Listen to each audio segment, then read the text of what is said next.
Циферблат это уже более сложно. Это когда врач уже ставит диагноз.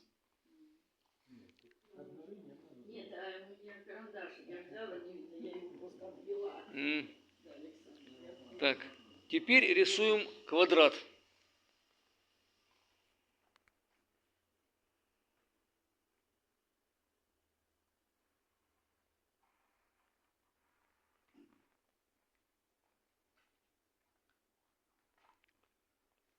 Теперь прямоугольник.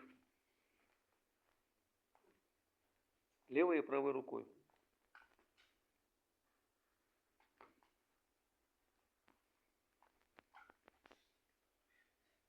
Прямоугольник любой.